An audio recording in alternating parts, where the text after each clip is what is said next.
오늘 읽은 말씀은 참 기쁜 일이 있은 다음에 참 비극적인 일이 일어났다, 이걸 보여주고 있습니다. 참 기쁜 일이라는 것은 어제 새벽에 영락가족 특별 새벽 기도회 시간에 생각했던 내용인데요, 하나님께서 이스라엘 백성들을 애굽에서 건져 자유롭게 하셨고, 그리고 시내산에서 여러 말씀을 주셔서 말씀의 백성이 되게 하셨어요. 뿐만 아니라 성막을 만들게 하셨습니다. 그래서 하나님 앞에 예배하는 백성이 되게 하셨고, 이제 그 제사를 집례할 수 있는 사람이 필요한데 아론과 그 아들들을 제사장으로 세우신 겁니다. 레위기 8장에 보면 이분들을 제사장으로 세우는 내용이 나와 있고, 그리고 이제 제사장이 된 아론과 그 아들들이 하나님 앞에 이스라엘 역사 이래로 첫 번째 공식적 제사를 드리는 게 레위기 9장에 나옵니다. 그런데 어제 새벽에 우리가 생각했던 것은 제사를 드린 이 아론이 나와서 백성들을 축복하는데 그 옆에 모세도 같이 서 계시죠. 이렇게 축복을 하는데 하나님의 영광이 백성들 앞에 임한 겁니다. 여러분, 저는 이런 소원을 어제 새벽에 나눴는데요, 우리 모든 성도들이 하나님 앞에 올리는 모든 예배 시간에 여러분의 심령에 하나님의 영광이 임하시기를 바랍니다. 이들에게 하나님의 영광이 임하였어요. 얼마나 기쁘고 얼마나 감격스러웠을까요? 야, 이제 하나님께서 우리를 받으시는구나. 그 얘기가 레위기 9장 23절입니다. 모세와 아론이 회막에 들어갔다가 나와서 백성에게 축복하며 여호와의 영광이 온 백성에게 나타나며. 그런데 이게 다가 아니었어요. 이제 아론이 그 제단 위에 제물을 올려놨는데 여호와 하나님의 불이 나와서 그 제물을 다 태운 겁니다. 그게 9장 24절이죠. 불이 여호와 앞에서 나와 제단 위에 번제물과 기름을 사른지라 온 백성이 이를 보고 소리 지르며 엎드렸더라. 놀람과 함께 막 기쁨이 넘쳐나는 그런 일이 있었다는 걸 알 수 있어요. 자, 그런데 이제 오늘 읽을 범위가 10장부터인데 10장으로 넘어오면 이게 웬일입니까? 그렇게 기뻤던 일, 그 다음에 나온 일은 참 마음 아픈 비극이었어요. 이 비극의 주인공은 아론의 큰아들과 둘째 아들인 나답과 아비후라는 사람이었어요. 이 두 사람의 제사장에게 어떤 일이 일어난 것일까요? 이 두 사람은 제사장으로서의 일을 하는데 하나님 앞에 분향할 때 하나님께서 명하시지 않은 다른 불을 가져다가 분향하다가 하나님의 진노를 받아서 죽게 된 겁니다. 오늘 말씀 1절 2절이 그 내용입니다. 아론의 아들 나답과 아비후가 각기 향로를 가져다가 여호와께서 명령하시지 아니하신 다른 불을 담아 여호와 앞에 분향하였더니 불이 여호와 앞에서 나와 그들을 삼키매 그들이 여호와 앞에서 죽은지라. 요걸 좀 이해하려면 이제 성막을 좀 말씀드릴 필요가 있겠어요.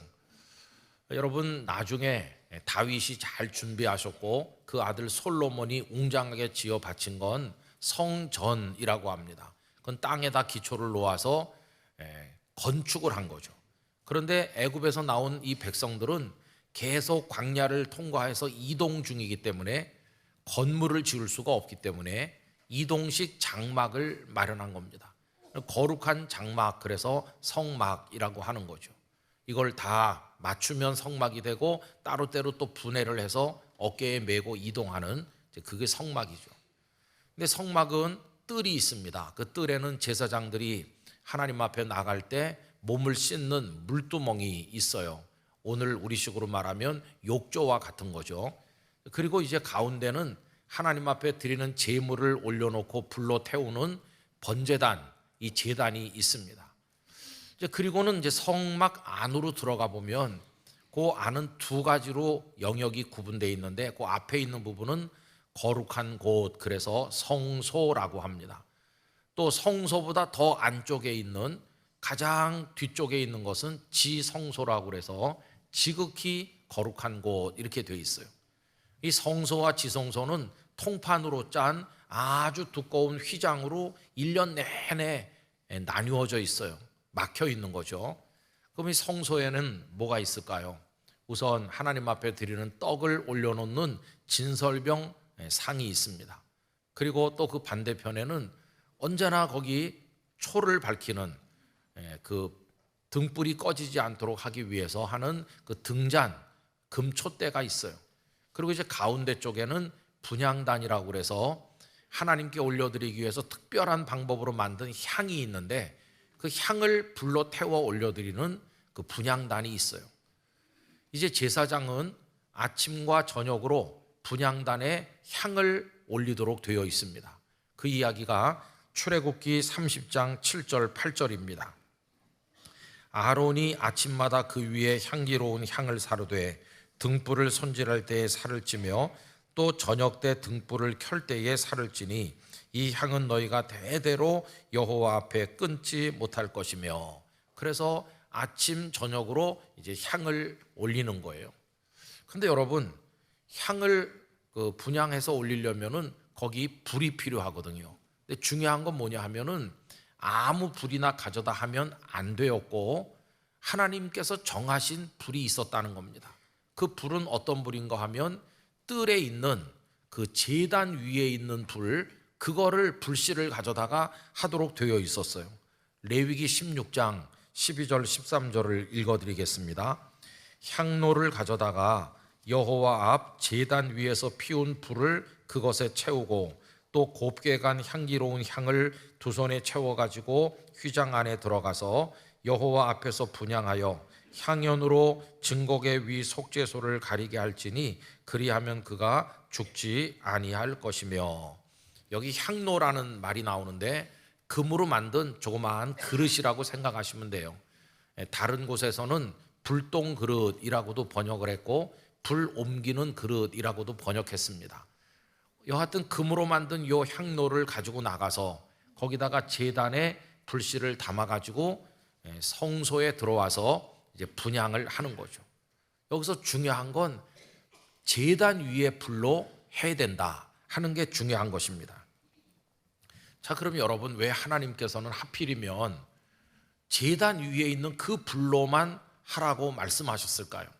왜 다른 불로는 하지 말라고 하셨을까요? 그 이유가 있어요. 제단 위에 언제나 붙어 있는 그 불은 사람이 붙인 불이 아니고 하나님께서 붙이신 하나님의 불이었기 때문입니다. 아까 제가 아론이 첫 제사를 드리고 났을 때 그 제단 위에 번제물이 하나님이 보내신 불로 다 탔다고 그랬잖아요. 그래서 그 번제단에 불을 점화하신 분이 하나님이신 거예요. 이제 그 제사장들은 하나님의 불이 꺼지지 않도록 늘 그것을 유지해가지고 거기서 제사도 드리고 그 불씨를 가져다가 분향도 하고 이렇게 해야만 했어요. 그게 어디 나오느냐 하면은 레위기 6장 12절을 읽어드리겠습니다. 제단 위에 불은 항상 피워 꺼지지 않게 할지니 제사장은 아침마다 나무를 그 위에서 태우고 번제물을 그 위에 버려놓고 화목제의 기름을 그 위에서 불사를 찌며. 하나님께서는 사람이 붙인 불이 아니라 하나님 당신께서 붙이신 그 거룩한 불로 제물도 드리고 분향도 하도록 그렇게 말씀을 하신 것이었어요. 그런데 이 나답과 아비후는 어찌 된 일인지 다른 데 가서 아무 불이나 가져다가 분향을 해서 하나님의 뜻을 어기게 된 것이었어요. 여기 본문에 여호와께서 명령하시지 아니하신 다른 불이라고 할 때 이 다른 불은 원문대로 번역하면 낯선 불을 말해요. 낯선 불. 그리고 외부에서 가져온 불이고 또 다르게 말하면 하나님의 불이 아닌 인간의 불이라고 설명할 수도 있겠습니다. 도대체 왜 이 나답과 아비후가 정성을 다해서 해야 됨에도 불구하고 이렇게 어처구니 없는 일을 벌였을까? 궁금하죠? 어떤 학자들은 추측하기도 해요. 아마 하나님의 영광이 백성들에게 임하고 그 제단 위에 제물이 다 하나님의 불로 태워지는 걸 보면서 크게 고무되어 흥분한 나머지 이들이 그만 방심하고 방종한 나머지 술을 마시고 취해서 흐트러진 가운데 그런 실수를 한 게 아닌가 이렇게 추측하기도 해요. 그들이 술에 취했기 때문이었을 거라는 추측의 근거는 뭐냐 하면 오늘 본문 아래쪽에 9절에 가보면 술을 마시지 말라는 내용이 나오거든요. 10장 9절입니다. 너와 네 자손들이 회막에 들어갈 때에는 포도주나 독주를 마시지 말라. 그리하여 너희 죽음을 면하라. 이는 너희 대대로 지킬 영영한 규례라. 술에 취해가지고 비틀거리는 사람이 어떻게 하나님 앞에 제대로 이걸 할 수가 있겠습니까? 그래서 여러분, 김은성 목사는 절대로 술을 마시지 않습니다. 그러니까 저보고 와서 한잔하러 가자고 하시지 말길 바랍니다. 물론 저도 절대 안 먹는 건 아니고 가끔 먹습니다. 언제 먹냐 하면 우리 교회 권사님들이 기도 많이 하면서 친히 담그신 그 포도주로 성찬식 할 때는 조금. 근데 하여튼 여기 이 귀절이 있는 걸 보고 나다가 아비후가 흐트러져 있었나 보다. 그래서 하나님의 말씀도 다 잊어버리고 자기들 멋대로 다른 불 가져다가 했나 보다 이렇게 짐작을 하기도 하는 거죠. 자, 어쨌든 간 여러분 오늘 이 말씀을 생각하면서 하나님의 불이 아닌 다른 불이 있다는 걸 알게 되잖아요. 두 종류의 불이 있는 겁니다. 하나님께서 친히 붙이신 하나님의 거룩한 불이 있고 인간이 어디서 붙여가지고 온 불이 있는 거예요. 그럼 우리가 지금 하나님을 경외하고 있는데 신앙은 뭘까요? 신앙을 여러 가지로 설명할 수 있지만 저는 오늘 이 말씀에 의지해서 신앙을 설명한다면 우리를 하나님께 일치시켜가는 과정이라고 생각합니다. 우리를 하나님께 맞춰가는 거예요. 또 조금 다른 말로 말하면 하나님을 닮아가는 과정이라고 말할 수 있겠습니다. 여러분, 신앙이 성장한다, 성숙한다 하는 것은 하나님께 일치되는 부분이 점점 많아지는 것을 뜻한다고 설명할 수도 있겠습니다. 이게 왜 그런가? 이게 왜 필요한가 생각을 해보십시오. 창세기 1장에 보면 하나님께서 우리들을 창조하실 때 하나님의 형상대로 지으셨다고 그랬어요. 하나님의 형상대로 지었다는 것은 설명하기 좀 어려운 표현이긴 한데 분명한 것은 우리 안에 하나님과 겹치는, 하나님을 닮은, 하나님과 일치되는 부분들이 있다는 거예요. 하나님의 형상을 닮았다. 하나님과 통하는 거죠. 그런데 죄가 들어오고 나니까 우리 안에 있던 하나님의 형상이 다 산산조각 나고 파괴된 겁니다.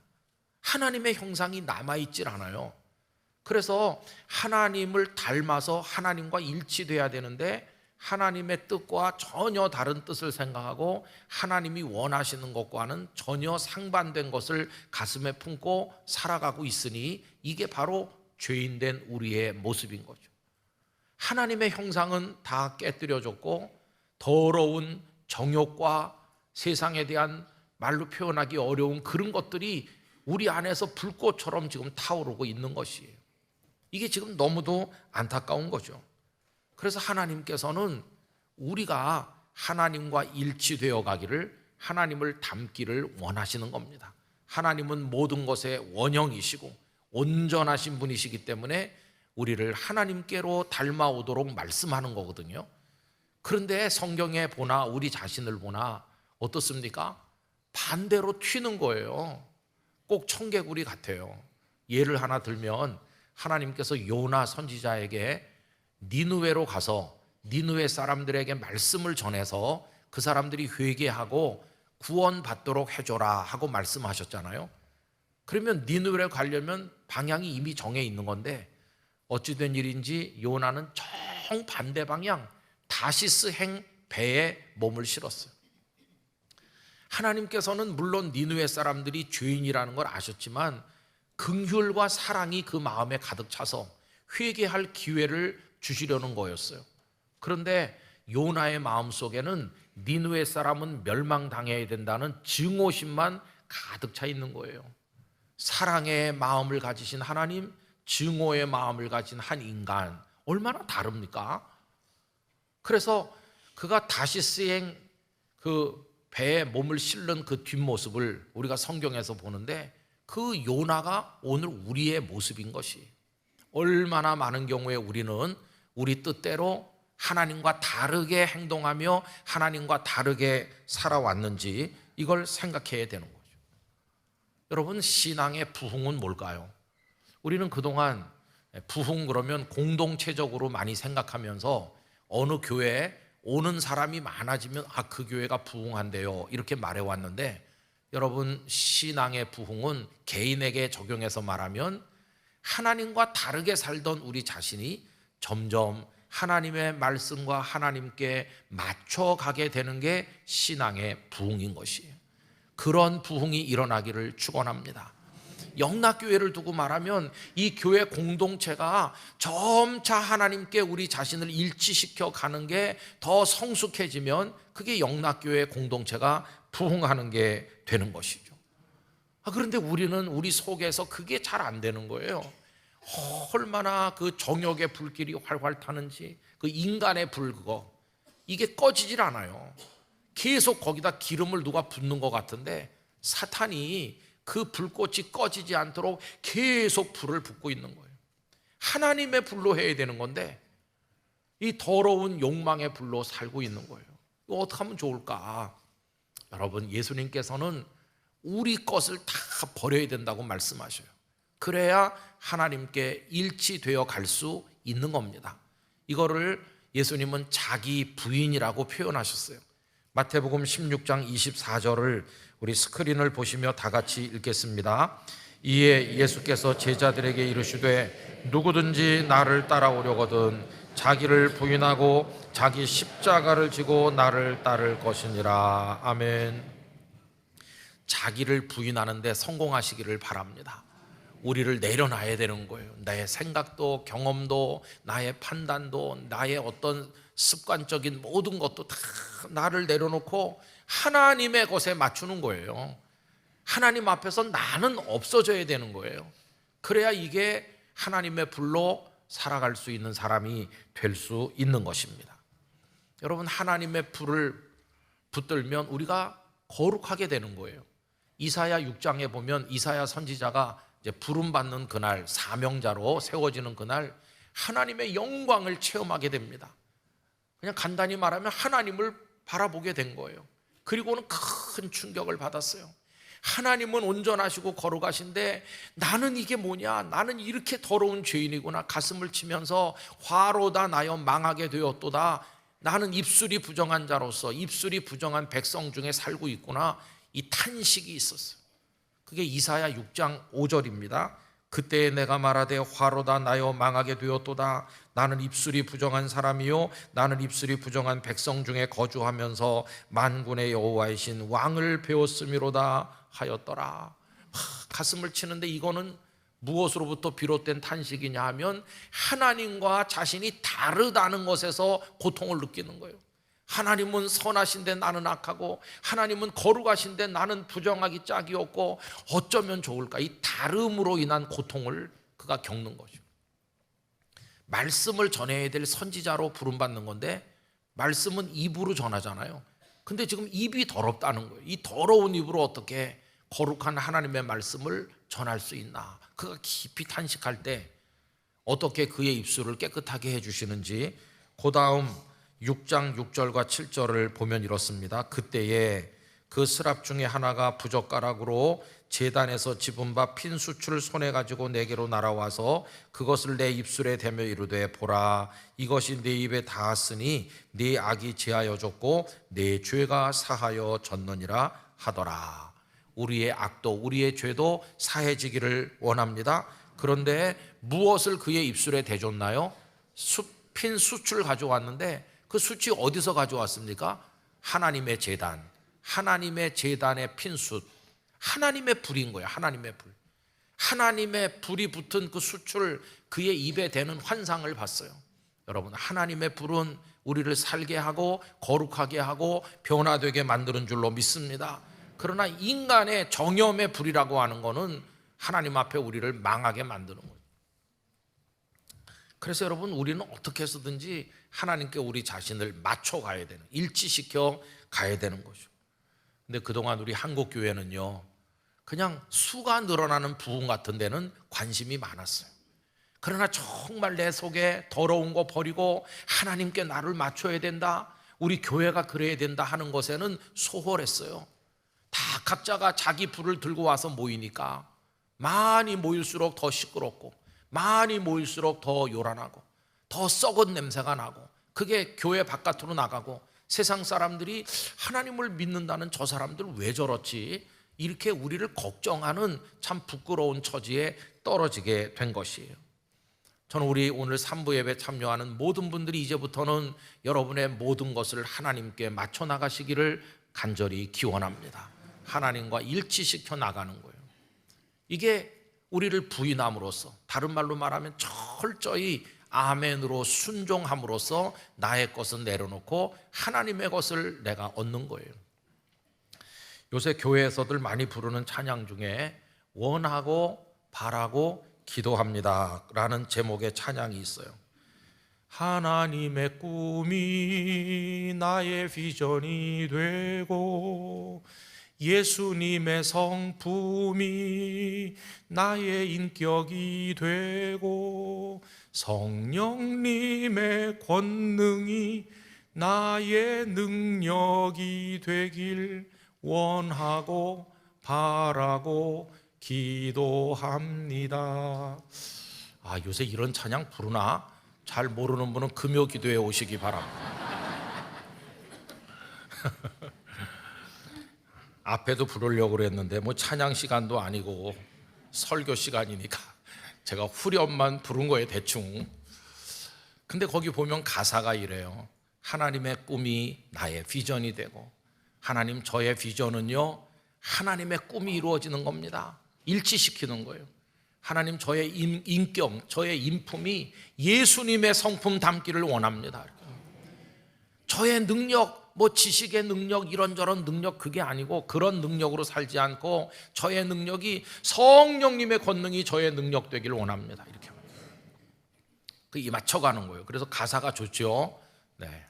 자, 그런데 이제 한 가지 고칠 건 있어요. 그게 뭐냐 하면은 왜 하나님의 꿈이라고 했을까? 그건 좀 잘못된 것 같아요. 왜 그러냐 하면은 꿈이라는 건 가슴 속에 이렇게 됐으면 하고 품는 거죠. 근데 안 될 수도 있는 걸 꿈이라고 그래요. 근데 우리 사람은 연약하니까 꿈을 꿔도 다 이루질 못할 때가 많아요, 우리는. 근데 전지전능하신 하나님은 못 이루시는 게 없어요.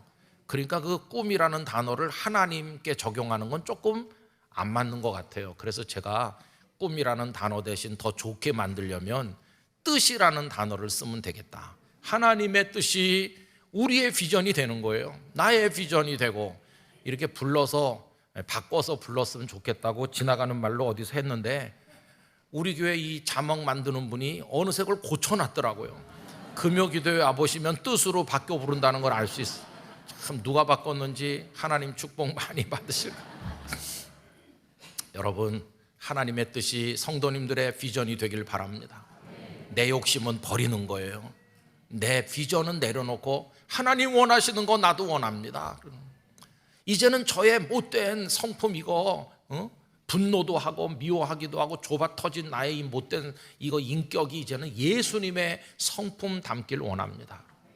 그래서 성령님의 권능이 나의 능력이 되고 이렇게 맞춰 사는 거예요.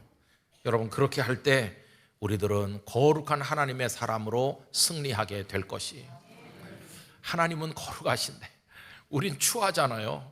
계속 이렇게 있으면 안 되고 하나님의 도우심을 구하고 기도하면서 나도 거룩한 사람으로 하나님께 맞추고, 그 다음에 내가 하나님은 사랑이라고 늘 말하지만 어떻게 된 게 내 속에는 정죄하고 판단하고 미워하고 이대로 있을 수는 없잖아요. 하나님의 자녀라고 하면서. 그러니까 내 속에 이런 거 몰아내고 이제는 하나님의 사랑이 우리 가슴을 채워야 되는 것이고, 하나님은 선하시다고 그랬는데 어떻게 나는 생각하는 것마다 이렇게 다 나쁜 생각을 할까, 이런 안타까워하면서 그런 거 다 버리고 하나님의 선하심을 닮아가는 것이죠. 우리 힘으로 되는 건 아니에요. 그러나 우리를 변화시키시고 새롭게 하시는 성령님 안에서 될 줄로 믿습니다. 날마다 기도하면서 나가는 거예요. 그래서 하나님의 뜻이 우리 가운데 이루어지기를, 우리 모든 성도님들이 주님을 닮은 분들이 되기를, 그래서 하나님의 불이 환히 밝혀지는 가운데 하나님의 영광을 보게 되기를 간절히 축원합니다.